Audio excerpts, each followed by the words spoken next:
अच्छी बात है। तो बताओ आपने अभी तक क्या सीखा? बताओ। कहानियाँ सीखी और खेल भी सीखा। अच्छा, तो सीख के कैसा लगा? अच्छा लगा। अच्छा, तो मैं आज आपको खरगोश और कछुए की कहानी सुनाऊंगी। किसकी? खरगोश और कछुआ। खरगोश को तो देखा है आपने? कैसा होता है?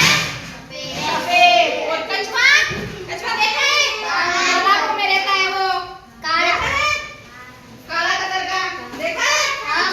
अच्छा, देखो खरगोश तो हमेशा धीमे धीमे चलता है। खरगोश हमेशा तेज चलता है और कछुआ हमेशा धीमे धीमे चलता है। पता चला?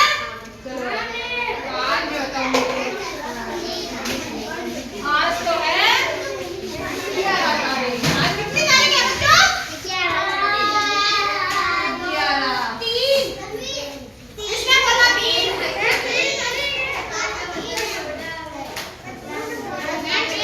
कौन सी क्लास है?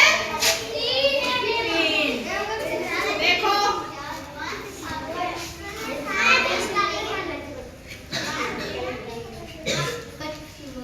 कछुआ और खरगोश किसकी कहानी है? सुनो सबका ध्यान इधर देखो। सुनो सबका ध्यान बोर्ड की तरफ। खरगोश, कछुआ और खरगोश। सुनो बच्चों मेरी तरफ देखो सब बोर्ड की तरफ। देखो एक बहुत बड़ा मेरा घना जंगल था और उस जंगल में एक खरगोश और कछुआ रहता था। तो दोनों है ना मित्र थे। क्या थे? मित्र थे। दोनों फ्रेंड थे। दोनों के बीच में दोस्ती हो गई। क्या? दोस्ती हो गई खरगोश और कछुए के बीच में। तो एक दिन क्या हुआ? खरगोश और कछुए के बीच में शर्त लगी। खरगोश हमेशा तेज चलता है। मेरी तरफ देखो सब बच्चे। सुनो मेरी तरफ, मेरी कहानी की तरफ ध्यान दोगे। खरगोश हमेशा तेज चलता है और कछुआ धीमे चलता है। तो खरगोश को अपनी तेज गति पे क्या था? घमंड। क्या था? घमंड था।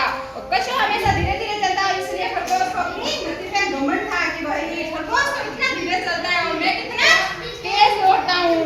तो इसलिए उन दोनों में शर्त लगी कि जो भी उस जंगल में पहले दौड़ लगा के उस जंगल की नदी को पार करेगा वही विजेता कहलाएगा। क्या? विजेता कहलाएगा। तो